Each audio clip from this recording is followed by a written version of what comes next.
1943, el general Rawson dictó el decreto 18.411. El mismo atendía una antigua aspiración nacionalista. Estableció la enseñanza religiosa en las escuelas.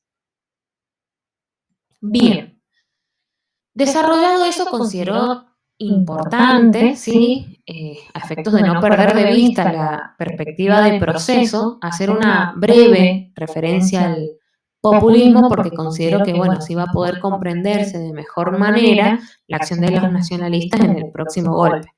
Por ahora diré que, respecto al peronismo histórico, de manera semejante a lo ocurrido con el régimen totalitario del franquismo español, cuyo fin ideológico era la formación del nuevo hombre, en nuestro país, durante ese periodo se buscó la formación de la nueva Argentina, lo cual se definió a partir de, por un lado, la recuperación y el perfeccionamiento de las instituciones educativas, y por otro, la coordinación y la centralización como elementos claves.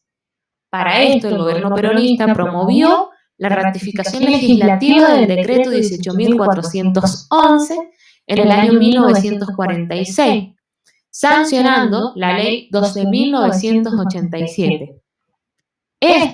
Esta medida educativa institucionalizó la enseñanza religiosa como factor de cohesión nacional.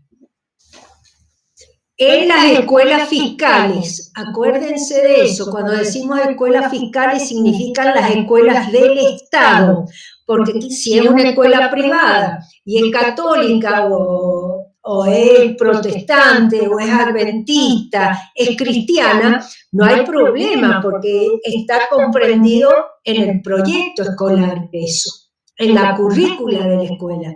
Pero el tema de Martínez Zuviría y, digamos, ese decreto se transforma después de ley durante el peronismo histórico, es especialmente en las escuelas fiscales. Bien. Muy importante. La única oposición que pudieron tener en algunos casos, y que se notó más en la época del peronismo histórico, es que los padres a veces no quisieron enseñanza religiosa para los chicos. Entonces, ¿qué se hacía? Se separaban los niños, los que recibían educación cristiana, digamos, católica, y los chicos que recibían educación moral. Sí, profe, eso lo leía Martínez Paz, y una nota al respecto es que los números prácticamente arrojaron que la gran mayoría tenía preferencia por la enseñanza religiosa.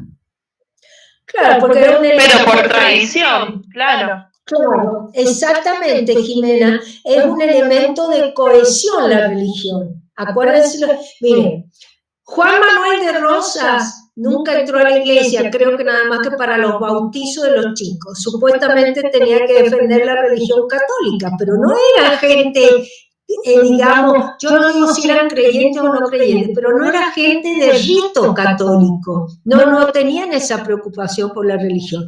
Y acá sucede lo mismo.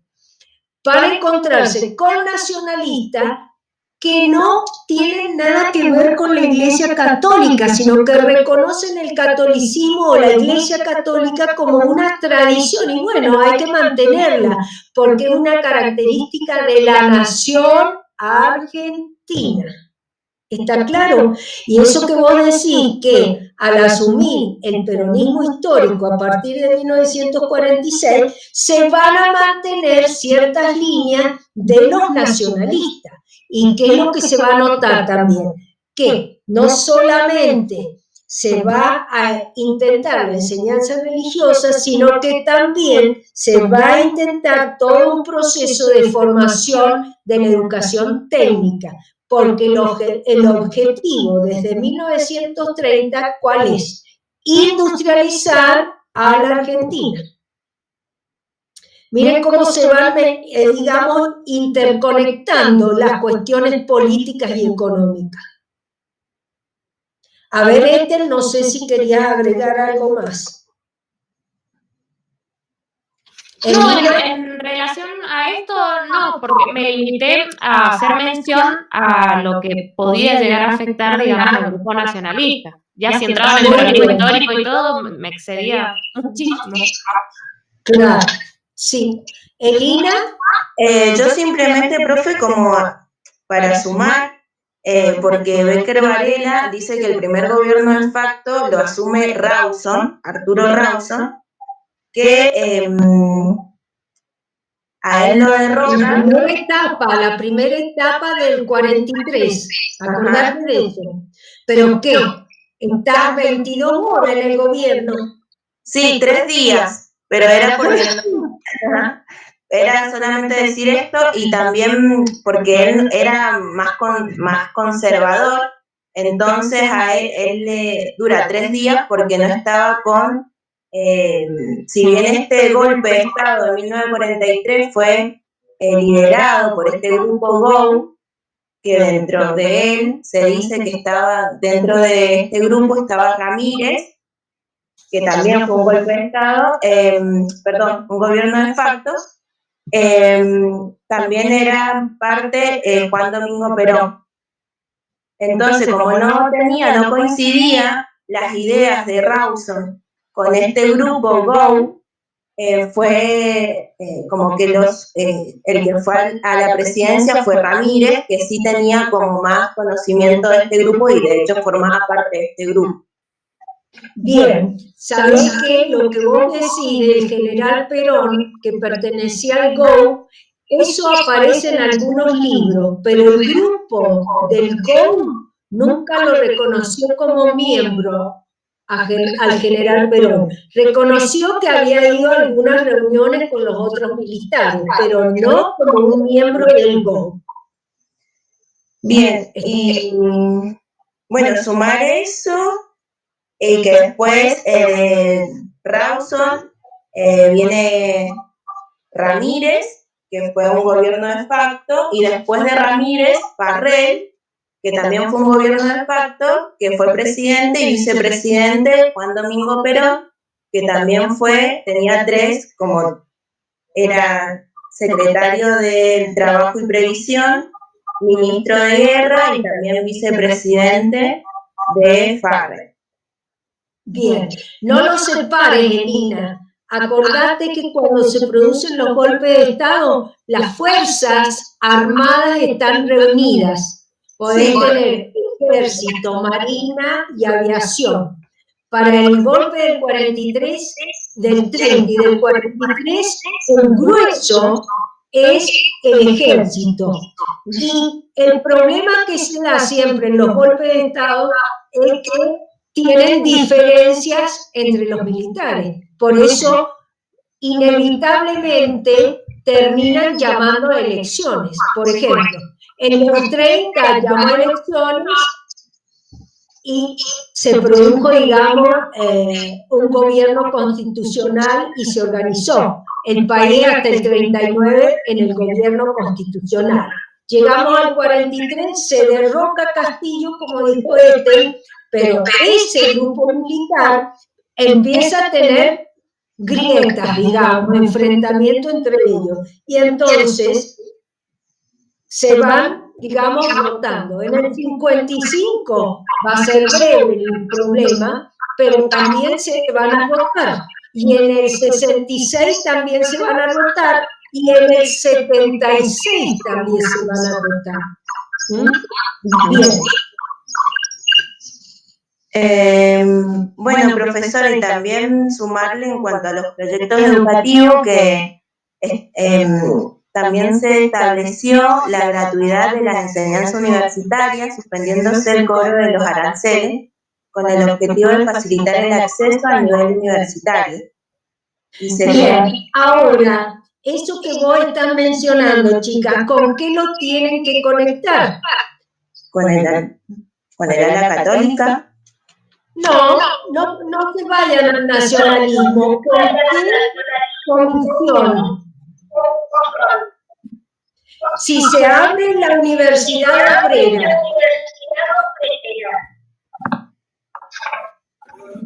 ¿con qué organismo lo tienen que conectar?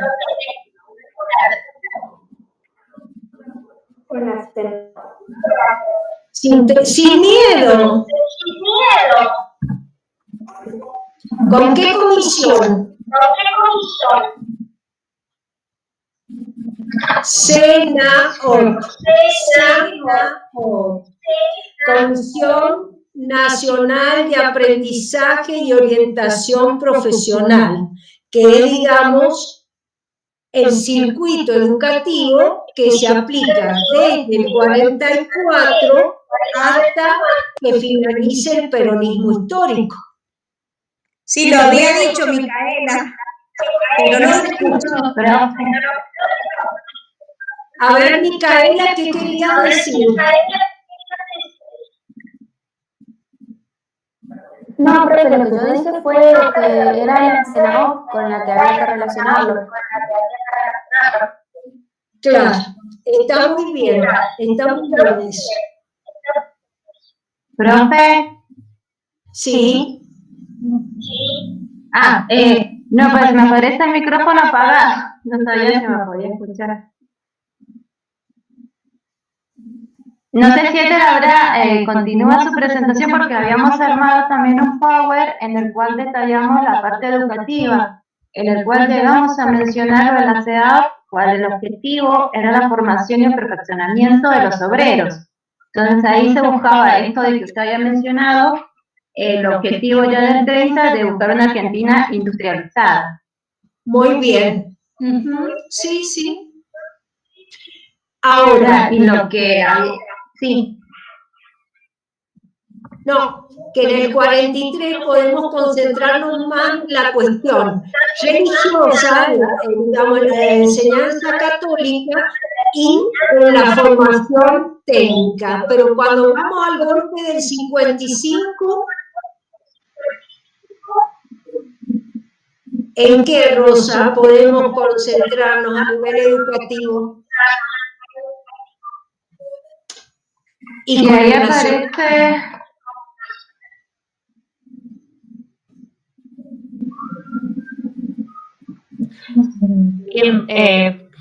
¿Qué va a proponer del oro maíno? El artículo 28, profe. Claro, El artículo 28, si vos decís artículo 28, te estás ubicando... No, es de la ley. De Frondizi. Claro, no, es de la ley 6.000. No interesa el número, Sí, Rosa. y que él, siendo ministro, la ley. Sí, él es ministro de Educación ya desde la presidencia de Leonardi, entonces, mediante una ley, 6.004, sí, la ley, el decreto número 403, y en el artículo 28 establece de que las universidades libres, como usted dijo, las universidades católicas, pudieran emitir títulos, diplomas y títulos habilitantes. Entonces se acepta que conjunten universidades libres o privadas, como decimos ahora. Sí, Eso. sí, él llegó como Becar Varela. Él menciona a Becar de que, bueno, este hombre, Oromaini, que gana esa batalla, porque como se había mencionado ya desde la... Sí, Oromaini, que había mencionado ya en los chicos del anterior grupo, se venía viendo que desde esta área católica intentaba poder fundar, armar una universidad privada, pero carecía de esto que usted había mencionado, de la infraestructura. Pero finalmente con él se pudo lograr. Claro, exactamente, porque se acepta, se implanta ese decreto y después ese decreto en la presidencia de Frondizi, a partir de 1958, se crea la Universidad Católica. Se crea la Universidad Católica y se reconoce la existencia de las universidades privadas. Pasa a ser ley. Claro, hay una ley que empieza a regular las universidades privadas. Muy bien, Carolina. Así sería el circuito, digamos. Lo que sucede es que ahora, ya ubicadas después del 55, ustedes se tienen que concentrar en qué modelo económico o qué modelo económico va a empezar a funcionar. Ya no estamos en sustitución de importaciones. ¿Cuál es el modelo económico? Bueno, La profe, teoría del desarrollo. Claro, ya tienen que empezar a pensar en el desarrollismo. Ethel, ¿querés compartir el audio así hacemos el contexto? eso les iba a decir, que si quería dar una introducción, expandía un poco más y ahí pasamos al 66.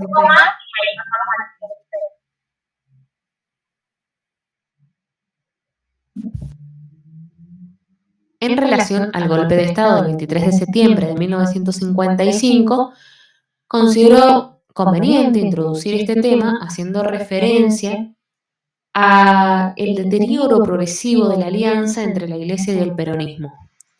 Deterioro que se produjo a causa del énfasis creciente del peronismo en la afirmación de una doctrina que competía con la Iglesia, la doctrina justicialista.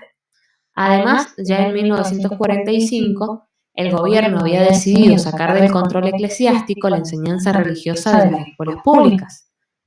El conflicto se agudizó cuando el gobierno decidió suprimir la enseñanza religiosa en las escuelas al sancionar en el año 1955 la Ley 14.401, año en el que, como dato de color, agrego, expulsó a algunos sacerdotes que lo habían criticado por establecer el divorcio y legalizar la prostitución.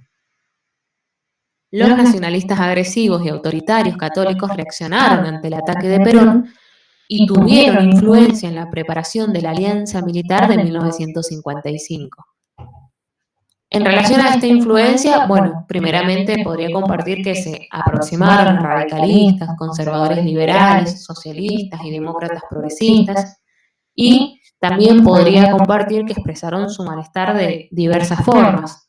Por ejemplo, realización de panfletos antiperonistas, como las cartas de Juan Pablo a Perón escritas por Goyeneche, la redacción del periódico clandestino Unión, la producción de carta al general Embrionio de Mario Amadeo, quien también imprimió copias mimeografiadas de un folleto que llamó al día siguiente, esto es algo que confesó años luego, la creación de panfletos con juegos de palabras soeces de Luis Pablo Oliver y la procesión del Corpus Christi del 11 de junio de 1955, en que centenares de miles de católicos se volcaron en la Plaza de Mayo de Buenos Aires desafiando la tiranía que los perseguía.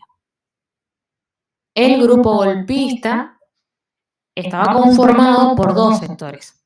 Por un lado, y en lo que a nosotros nos respecta, teníamos el sector nacionalista católico, liderado por Eduardo Lonardi. Él fue quien tomó el gobierno al comienzo, y por otro lado, teníamos a un grupo liberal conservador liderado por el general Pedro Eugenio Aramburu y el almirante Isaac Rojas. Este último sector es el que terminó predominando.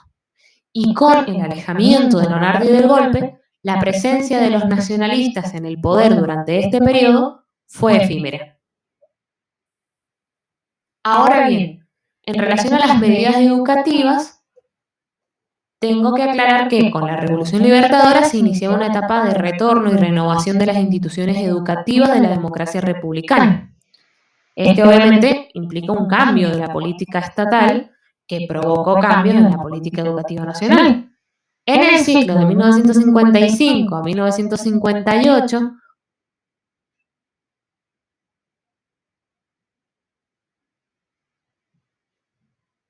antes del advenimiento del gobierno justicialista. Ahora bien, en relación a la acción de los nacionalistas en el ámbito educativo, considero importante poder traer a esta exposición que en el año 1955 los nacionalistas lograron llegar nuevamente al Ministerio de Justicia e Instrucción Pública, solo que esta vez de la mano de otro representante, que era Tilio del Oro, y Te lo También mando. compartir que la acción del ministro se concentró en una consigna que era bastante clara, y era básicamente la de garantizar la existencia de las universidades privadas. En efecto, el 23 de diciembre del año citado, el presidente Aramburu promulgó el decreto número 6403. El mismo versaba sobre la reestructuración de las universidades nacionales, o al menos en teoría a eso se aspiraba, y el artículo 28 decía lo siguiente: la iniciativa privada puede crear universidades libres que estarán capacitadas para expedir diplomas y títulos habilitantes, siempre que se sometan a las reglamentaciones que se dictarán oportunamente. Como era de esperarse, las reacciones fueron inmediatas. En Buenos Aires y en Córdoba se constituyeron universidades católicas que muy pronto reclamarían el derecho de otorgar sus propios títulos habilitantes. Y por otro lado, bueno, se impugnó desde ciertos sectores las facultades de un gobierno provisorio para innovar en materia de tanta trascendencia. El ministro tuvo que salir a aclarar que los títulos que expedían las universidades no habilitarían para el ejercicio profesional sin antes ser previamente examinados por organismos del Estado. Pero, tal cual había anunciado, el decreto establecía otra cosa. El decreto disponía que sí podía haber universidades privadas con la facultad expresa de otorgar títulos. Esto fue denunciado por el consejero Horacio Tere, quien en la Junta Consultiva Nacional solicitó al gobierno una norma aclaratoria, la cual nunca se hizo. Como consecuencia, se inició en Córdoba un grave y violento alzamiento estudiantil que obtuvo la renuncia del ministro. Y el gobierno de Aramburu decidió directamente transferir el peso del problema al próximo sucesor, ya que no reglamentó, pero tampoco derogó el artículo. Sin embargo, el nacionalismo católico había ganado la batalla. A partir de ese momento tuvimos universidades confesionales. Se conquistó el objetivo de tener una universidad libre y privada, en este caso, católica. Se me cortó justo el audio cuando decía que el interés de ellos era una universidad católica y que la misma, bueno, podría tener surgimiento a partir de la aprobación de que existan universidades libres y privadas. Esto llegó en el año 58. Sí, ustedes tienen que ubicarse que la Universidad Católica Argentina en Buenos Aires se funda en 1960 y durante la década del 60 se funda lo que ustedes conocen como la Universidad de la Aconcagua, la Universidad Massa, la Universidad Mendoza y, ¿qué me queda? A ver, durante esa década. Bueno, están todas, la Mendoza, la del Congreso, con psicología, que fue muy importante a principios de los 70, y Acá la dice, Universidad Católica. Martínez Paz dice de la Universidad Nacional del Sur y otros que la Universidad del Nordeste, creada en Pero México. estas, Jimena, ¿sabes qué? Son universidades que se crean, pero que son universidades estatales, no privadas, porque corresponden a la reforma de 1968-70, cuando ya está el penúltimo golpe de Estado gobernando, que se querían universidades pequeñas, ¿me entendés? Regionales, porque lo que se buscaba era descentralizar los servicios, y esos son principios de qué teoría económica, transferida de educación. El modelo de la teoría desarrollista. Claro, ahí está. Ustedes tienen que pensar que desde los 55 en adelante ya están, digamos, se está articulando la educación con principios propuestos por el desarrollismo. Claro, y a partir de allí se trabaja la perspectiva de la enseñanza como una inversión, o sea, tiene un carácter económico la educación como insumo. Exacto. Y durante la década del 60, ¿qué personaje, Marita, tiene mucha influencia en la cuestión educativa? En América Latina, primero en Brasil y después en el resto de América Latina. Paulo Freire, profesora. Bien. Tenés 5 minutos por si querés agregar algo. ¿Yo? ¿Personalmente? Sí. Y Sí. tengo, o sea, usted me dice con respecto a Pablo Freire que A no Pablo Freire, sí. voy a presentar el pequeño trabajo que me llevó horas y horas. ¿Eso me dice? Sí.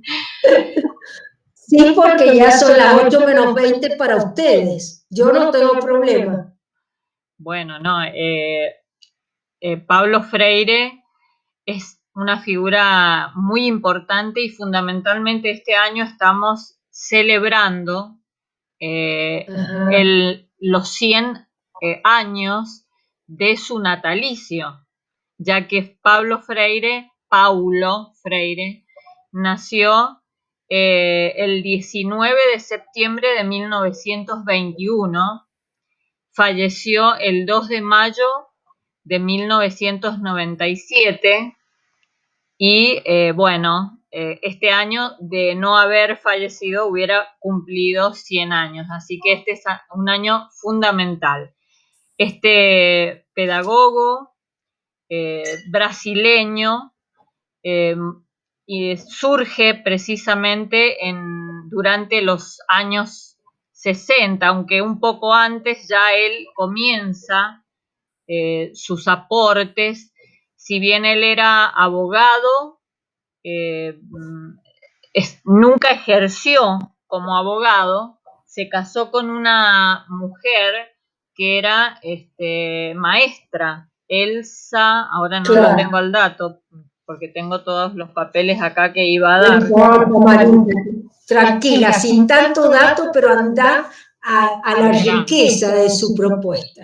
Exacto, él, se casa con Elsa de Oliveira, esta mujer era maestra de primaria y es la que sirve de alguna manera de inspiración en la vida de este hombre para que sea el educador que fue y posteriormente prácticamente él se dedica a la pedagogía.